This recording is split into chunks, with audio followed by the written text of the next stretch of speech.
এবং মানুষ সিদ্ধান্তহীনতায় ভুগছে একটি নির্বাচিত সংসদ সরকারের অনুপস্থিতিতে।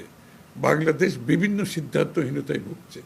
সেখান থেকে দেশকে যদি বের করে এনে সামনের দিকে এগুতে হয়, দ্রুত নির্বাচনের কোনো সাবস্টিটিউট নাই, বিকল্প নাই।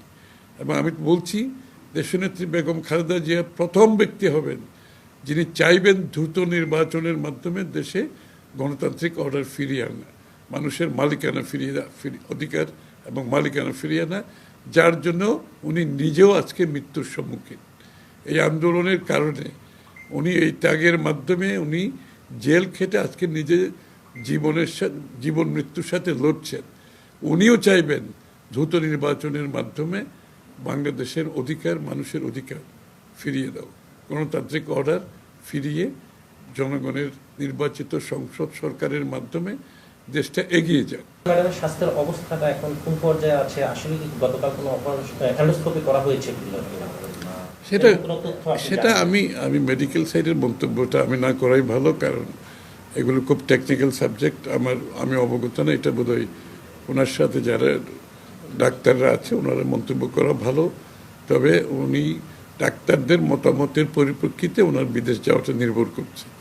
ডাক্তাররা এখন সেটার উপর কাজ করছে, ওনাদের মধ্যে আলাপ আলোচনা চলছে। সুতরাং ওনার যখনই সিদ্ধান্ত দেবে তখন উনি বিদেশে ট্রাভেল করতে পারবে। দলের মধ্যেও তো অনেকগুলো মনোনয়ন এখনও বাকি আছে, এবং আমাদের সাথে যারা যুগপৎ আন্দোলনে ছিলেন তাদের অনেকগুলো এলাকা নিয়ে আমরা আলাপ আলোচনা করছি। এটা তো শেষ হয় নাই, এখনও প্রায় 27-28টা মনোনয়ন তো বাকি আছে। সুতরাং আমাদের আলাপ আলোচনা জোটের সাথে তো শেষ হয় নাই, আলাপ আলোচনা চলছে। এখানে একটা বিষয় মনে রাখতে হবে, এটা নির্বাচন, এখানে হার জিতের বিষয়, মাঝামাঝি কিছু নাই। কিন্তু আপনি জিতবেন না হারবেন, এবং হার জিতের উপর নির্ভর করছে আগামী দিনে আপনার সংসদে যাওয়া, সরকার গঠন করা।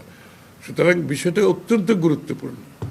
আমরা দেশের দলের ভিতরে দলের বাইরে যাদেরকে এখানে মনোনয়ন দেওয়া হবে সে যাতে নির্বাচনে জিতে আসতে পারে, এই বিষয়গুলো তো বিবেচনা আমাদের দলের মধ্যে যেভাবে বিবেচনা হচ্ছে, আমাদের সাথে যারা যুগপৎ আন্দোলন হচ্ছে তাদের বিষয়গুলো বিবেচনা করা হচ্ছে।